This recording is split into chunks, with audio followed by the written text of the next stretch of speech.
Hello दोस्तों, नमस्कार। आप सभी को Zoom study centre by Mukesh का कोचिंग में आप सभी का स्वागत है। आज का क्लास में मैं हुमायूं से संबंधित उन सारे तत्वों को मैं आपके सम्मुख रखने वाला हूं, जो कि आपका कहीं ना कहीं आपका कॉम्पिटिटिव लेवल के एग्जाम के लिए जिसे देखा जाए तो अत्यधिक इम्पोर्टेंट है। आए दिन आपका मुगल डायनेस्टी से संबंधित परीक्षा में प्रश्न पूछे जाते हैं, चाहे वो रेलवे हो, एसएससी हो, एनटीपीसी हो, कमांड हाई सेकेंडरी लेवल की एग्जाम हो या कमांड ग्रेजुएट लेवल की एग्जाम हो। और देखिए, मुगल डायनेस्टी में आपका कई सम्राट आते हैं, जिसमें से आपका बाबर, हुमायूं, अकबर, जहांगीर, शाहजहां, औरंगजेब, जो कि मुगल डायनेस्टी का सबसे अंतिम सम्राट कहा जाए तो वो था आपका औरंगजेब। ऐसा माना जाता है यदि मुगल डायनेस्टी में औरंगजेब नहीं होता तो मुगल डायनेस्टी संभवतः और भी लंबे अवधि तक रहता। मुगल डायनेस्टी में औरंगजेब जो है सबसे क्रूर शासक था। बाबर कुछ कम नहीं था, लेकिन बाबर से भी कहीं ज्यादा क्रूर शासक आपका औरंगजेब था। तो समय ना गंवाते हुए हम टॉपिक्स की ओर बढ़ना चाहूंगा। इससे पहले आप सभी से आग्रह है, यदि आप नए हैं मेरे चैनल को सब्सक्राइब कर दीजिए और इस वीडियो में अंत तक बना रहिएगा, वीडियो स्किप करके मत देखिएगा। देखिए, मुगल सम्राट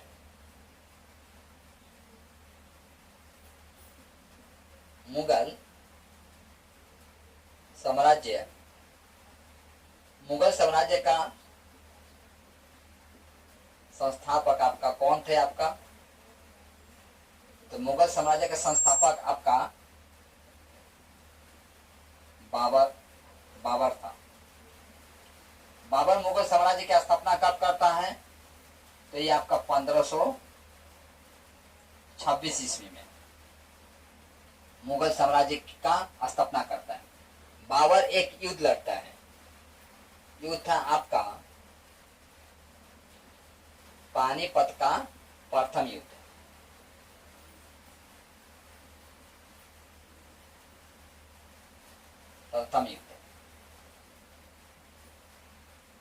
ये आपका 1526 ईस्वी में होता है।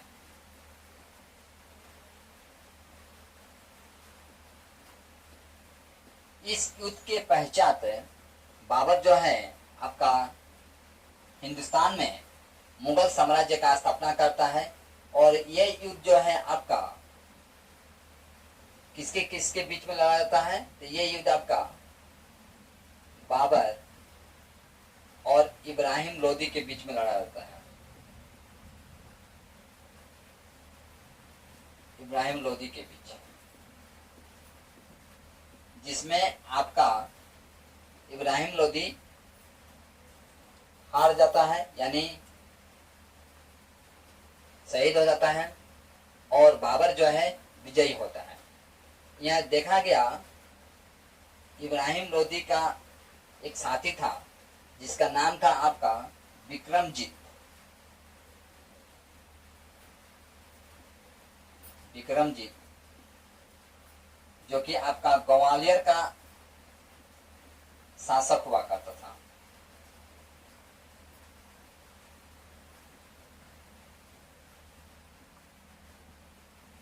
ये भी आपका पानीपत का प्रथम युद्ध में शहीद हो जाता है।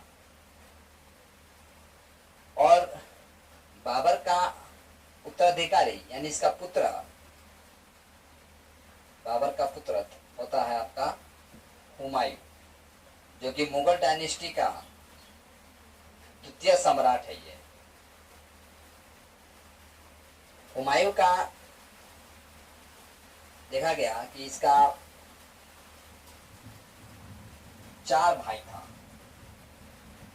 ठीक है,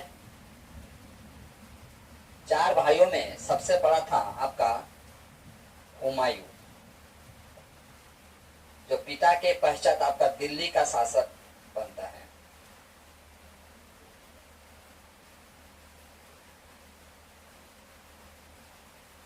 दिल्ली का शासक बनता है।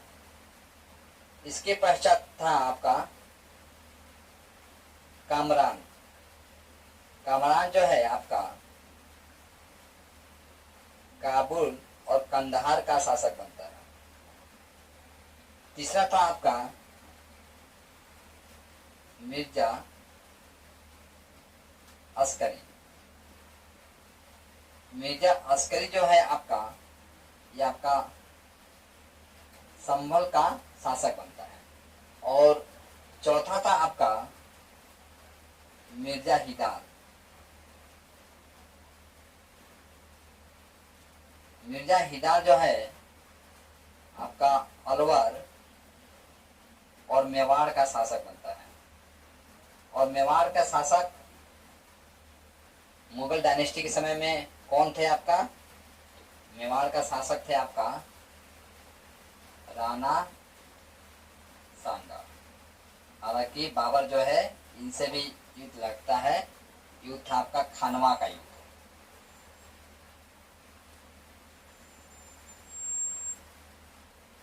खानवा का युद्ध कब लड़ा गया था? ये तो खानवा का युद्ध आपका 1527 ईस्वी में लड़ा गया था। ये खानवा का युद्ध के पश्चात ही आपका बाबर जो है मुगल डायनेस्टी का मजबूती से खंबा गाड़ देता है। ठीक है, यानी देखा गया इब्राहिम लोदी के पश्चात आपका बाबर का सामना करने वाला कोई शासक नहीं रह जाता है। ठीक है, और देखिए आपका हुमायूं का एक बहन भी है जिसका नाम होता है आपका गुलबदन बेगम। गुलबदन बेगम, इसका भी नाम आएगा, जो कि ये आपका बहन है। हुमायूं का एक चचेरा भाई भी होता है,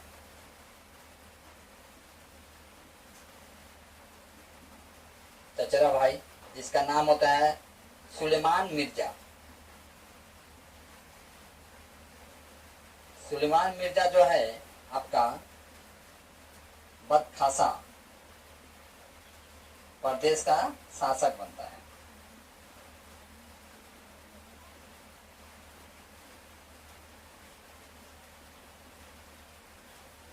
ठीक है, और बाबर जो है, देखिए बाबर एक्चुअली में भारत का रहने वाला नहीं था। बाबर जो है आपका उज्बेकिस्तान का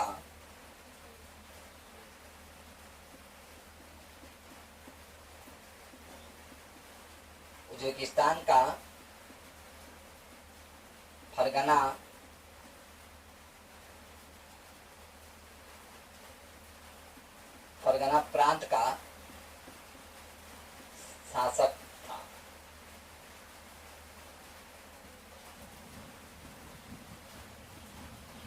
था। ये जो फरगना प्रांत का शासक जब था, इसका उम्र केवल 12 साल था। ठीक है, और देखिए ये जो विक्रमजीत जो है, जो कि ग्वालियर का शासक है, इससे आपका हुमायूं जो है कोहिनूर का हीरा प्राप्त करता है। यानी इनके परिवार से हुमायूं कोहिनूर का हीरा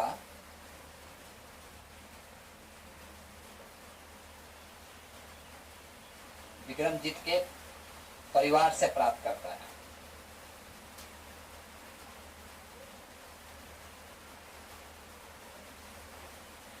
ठीक है, यानी विक्रमजीत के देहांत के पश्चात आपका हुमायूं का कोई सामना करे, कुछ लंबे समय तक ऐसा शासक नहीं था। लेकिन हुमायूं से एक गलती होता है आपका, ये गलती ये होता है कि ये चौसा का युद्ध लड़ता है। ठीक है, कौन सा युद्ध? चौसा का युद्ध। आगे जाके हम बताएंगे कौन कौन सा युद्ध हुमायूं लड़ता है। तो चौसा का युद्ध जो है आपका, जो कि आपका 25 जून आपका 1539 ईस्वी में होता है। ठीक है, किसके किसके बीच में होता है ये होता है आपका हुमायूं और शेर खां के बीच में, जिसमें आपका हुमायूं परास्त हो जाता है और शेर खां विजय होता है। और शेर खां जब विजय हो जाता है तो शेर खां तभी एक उपाधि धारण करता है। उपाधि ये था आपका शेरशाह। और शेरशाह कहाँ का शासक था? तो शेरशाह आपका बिहार का शासक था। बिहार में एक आरा जिला है, आरा जिला का सासाराम प्रांत का शासक था।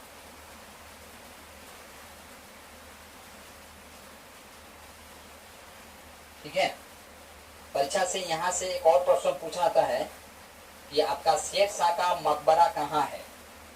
तो शेरशाह का जो मकबरा है आपका सासाराम में है।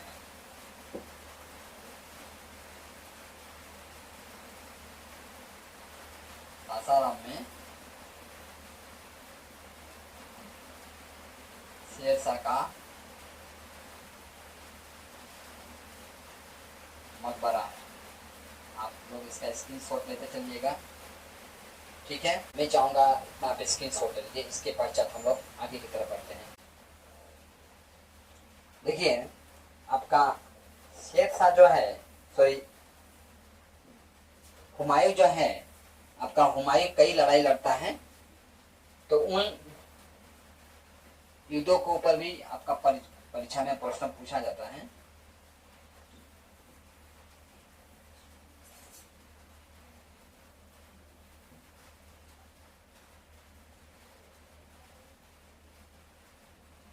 देखिए, आपका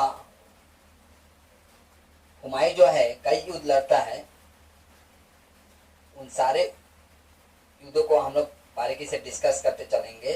हुमायूं एक युद्ध लड़ता है जिसका नाम होता है बिलग्राम। बिलग्राम या कन्नौज का युद्ध भी कहते हैं इसे।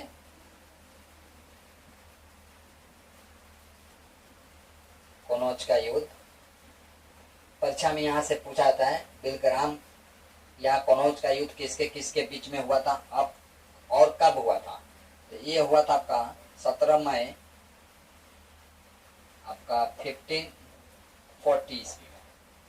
ठीक है, यानी शेरशाह तो आपका शक्तिशाली था ही, और शेरशाह चौसा का युद्ध में हुमायूं को बुरी तरह से परास्त करता है, लेकिन फिर भी आपका हुमायूं शेरशाह का बहादुरी से कुछ सीखता नहीं है, बल्कि दूसरा गलती कर बैठता है।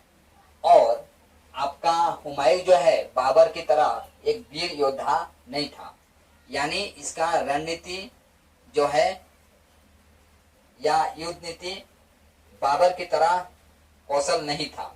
ठीक है, यही कारण है कि आपका शेरशाह से हुमायूं जो है जितना युद्ध लड़ता है उन सारा युद्धों में ये परास्त होता है। और इसका पतन का मूल कारण यही था कि ये दुश्मन का शक्ति का पता ना लगाकर उस पर आक्रमण कर देता था।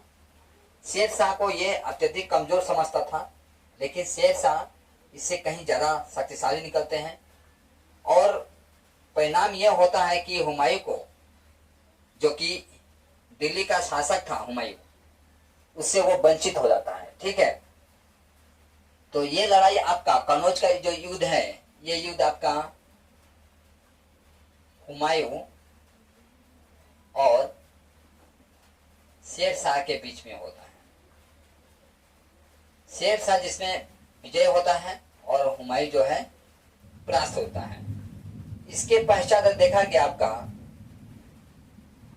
बिलग्राम का युद्ध। ठीक है,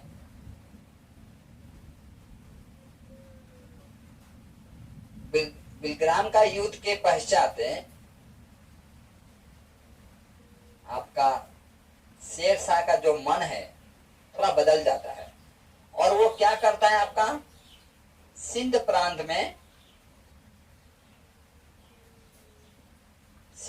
में आपका गुमकड्डी जैसा जीवन व्यतीत करता है।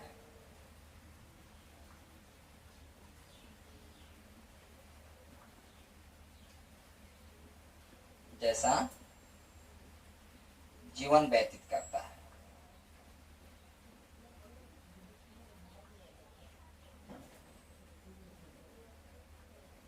वो भी 1-2 साल नहीं, 15 साल, यानी एक प्रकार का फकीर का जीवन व्यतीत करता है। ठीक है, जिस तरह से आप देखते हैं इंसान बोलते हैं कि हमें ये चाहिए, हमें वो चाहिए, मैं ये कर लूंगा, मैं वो कर लूंगा, लेकिन समय के अनुसार जब नहीं कर पाते हैं या उन्हें जब वो चीज नहीं मिलता है तो उनके पास एकमात्र ऑप्शन होता है फकीर का चोला पहनने का, और बोलते हैं मुझे इस सब चीजों से लोभ नहीं है। लेकिन पहले बहुत डिंग हाके रहते हैं कि मैं ये कर लूंगा, मैं वो कर लूंगा, मैं ये चीज प्राप्त करके ही छोड़ूंगा। लेकिन समय या उम्र के अनुसार जब उन्हें प्राप्त नहीं होता है तो उनके पास लास्ट में फकीर का उदाहरण देना ही उनके पास शेष रह जाता है। हुमायूं जो है पूरा दिल्ली का सम्राट बनता है, यानी पूरा भारत का शासक बनने का ख्वाब देखता है, लेकिन जब शेर शाह से परास्त हो जाता है तो वो सिंध प्रांत में चला जाता है और वहां जाकर आपका 15 साल गुमगड्डी का जीवन व्यतीत करता है। और सिंध प्रांत की तरफ ही देखिए आपका इसका जो पूर्वज थे यानी बाबर, कहाँ के थे ये? फरगाना का थे, यानी उज्बेकिस्तान का फरगाना एक प्रांत है जो छोटा सा, वहां का रहने वाले थे। ठीक है, तो इसी समय में देखिए एक और इसके साथ जीवन में एक और घटनाएं घटित होती है। क्या होता है आपका बिलग्राम का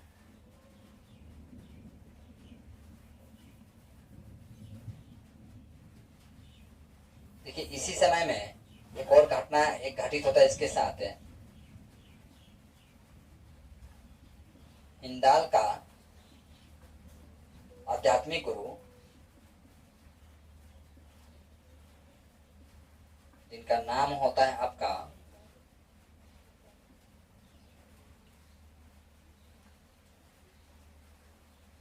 नाम थोड़ा अजीब है लेकिन याद करना पड़ेगा।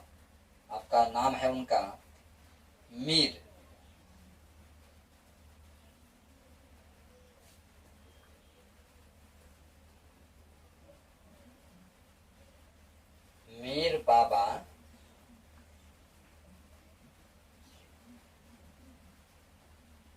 बाबा दोस्त उफ मीर अली अकबर जामी, एक आध्यात्मिक गुरु थे। कौन सा प्रांत का? हिंदाल प्रांत का। इनसे वो मिलता है और इन्हीं का बेटी से शादी भी करता है। इनका बेटी से शादी करता है। इस हिसाब से इसका पत्नी का नाम क्या हुआ आपका? इसका पत्नी का नाम था हमीदा। ठीक है, हमीदा बानो बेगम। और हमीदा बानो से ही आपका अकबर का जन्म होता है। अकबर को आपका मुगल साम्राज्य का सबसे कौशल शासक माना गया है।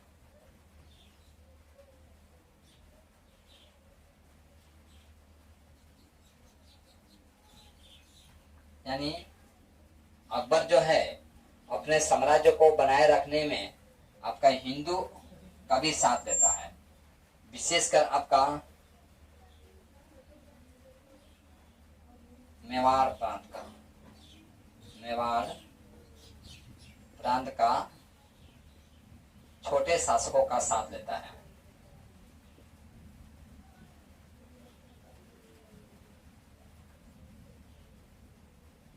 क्योंकि इसे पता था कि यदि हिंदू में सबसे शक्तिशाली कोई प्रांत है वो है आपका मेवाड़ है, तो मेवाड़ प्रांत के जो छोटे छोटे शासक थे उन शासकों से ये दोस्ती कर लेता है अकबर, ठीक है।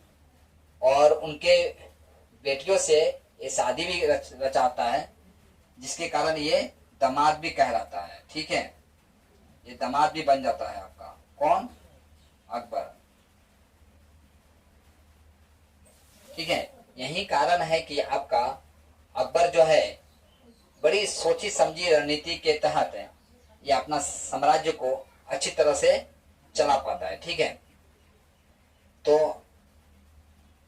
अकबर का जन्म यहाँ देखा गया, आपका अकबर का जन्म ये आपका होता है 29 अगस्त 1541 ईस्वी में, ठीक है। और 1555 ईस्वी में आपका 1555 ईस्वी में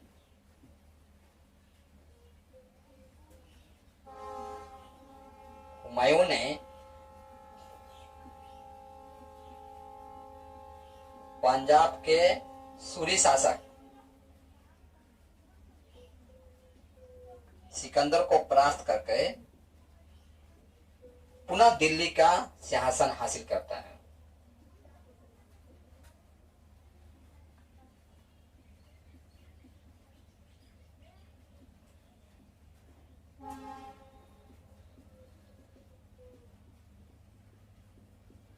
ठीक है। और यह 4 लड़ाई लड़ता है आपका हुमायूं। वो चारों लड़ाई को प्रथम हम लोग डिस्कस कर लेते हैं। तो पहला इसका लड़ाई था देवरा। ये देवरा लड़ाई जो है आपका 1531 ईस्वी में लड़ता है। इसके पश्चात चौसा का युद्ध, ये आपका इंपॉर्टेंट है। चौसा का युद्ध परीक्षा में पूछा गया है कई बार, ठीक है। चौसा का युद्ध जो है आपका 1539 ईस्वी में लड़ा गया था। इसके बाद बिलग्राम का युद्ध, बिलग्राम का युद्ध जो है आपका 1540 ईस्वी में लड़ा गया था। और चौथा जो युद्ध है आपका सरहिंद का युद्ध, सरहिंद का युद्ध जो है आपका 1555 ईस्वी में लड़ा गया था। ये दो युद्ध जो है आपका, ये बिलग्राम है और चौसा का युद्ध है, दोनों युद्ध किसके साथ लड़ा गया था? तो ये दोनों युद्ध आपका शेर शाह के साथ लड़ा गया था। और ये दोनों युद्ध में आपका हुमायूं परास्त होता है और शेर शाह आपका विजय होता है, ठीक है। और हुमायूं का जो मृत्यु है आपका कैसे होता है? तो आपका तो देखते हैं हम लोग। हुमायूं का मृत्यु जो है आपका 1 जनवरी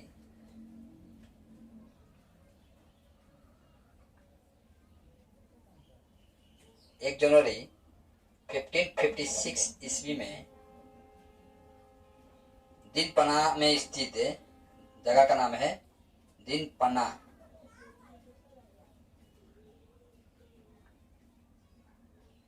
दीनपना में स्थित एक पुस्तकालय होता है। क्या होता है? पुस्तकालय। वो पुस्तकालय की सीढ़ियों पर से गिरकर इसका मृत्यु हो जाता है।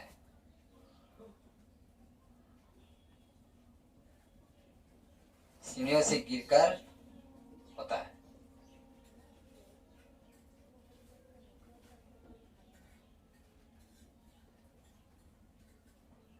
मृत्यु होता है, ठीक है। और हुमायूं एक ऐसा शासक था जो कि ज्योतिष में अत्यंत विश्वास रखता था। यही कारण है कि ये ज्योतिष शास्त्र में विश्वास रखने के कारण यहाँ सप्ताह में 7 रंग का कपड़ा पहनने का नियम बनाता है। 7 रंगों का कपड़ा पहनने का नियम बनाता है, सॉरी, नीति बनाता है या नियम बनाता है।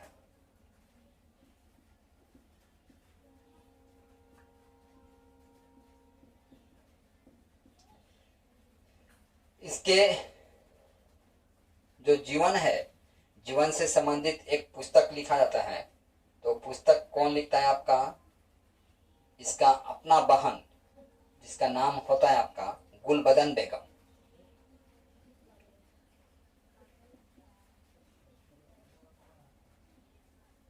गुलबदन बेगम जो है हुमायूं नामा का रचयिता है।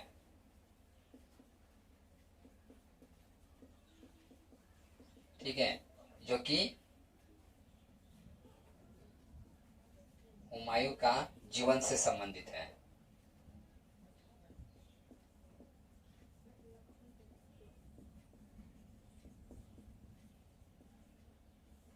यानी इसका जीवन ही है। ठीक है, तो यहाँ से परीक्षा में देखिए कहाँ कहाँ से प्रश्नों पूछा गया है। परीक्षा में आपका चौसा का इससे प्रश्न पूछा गया है, बिलग्राम से पूछा गया है। तो ये दोनों आपके लिए इम्पोर्टेंट है। दूसरा नंबर आपका हुमायूं नामा के रचयिता कौन है, यहाँ से परीक्षा में प्रश्न ऑलरेडी पूछा जा चुका है। और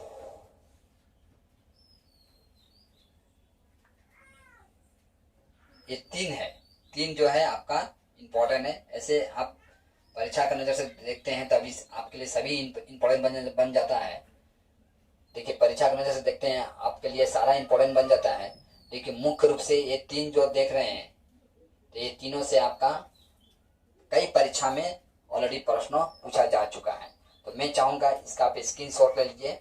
और देखिए आज की क्लास में मैं हुमायूं सम्राट जो है उससे संबंधित मैं उन सारे तत्वों को आपके सम्मुख रखने का प्रयास किया हूं, जो कि आपका कॉम्परेटिव लेवल के एग्जाम के नजर से अत्यधिक इम्पोर्टेंट था। और मैं उन्हीं सारे टॉपिक्स के ऊपर मैं डिस्कस किया हूं जहां से ऑलरेडी प्रश्नों बन चुका है। तो आपसे आशा करता हूं कि अब तक आप मेरा चैनल को सब्सक्राइब नहीं किए होंगे तो आप कर चुके होंगे, और लाइक कमेंट शेयर आप अवश्य कीजिए। और अपने तरफ से कुछ सुझाव देना चाहते हैं तो बेझिझक आप सुझाव दे सकते हैं। और आज की क्लास मुझे यहीं समाप्त करने का अनुमति दीजिए। जय हिंद।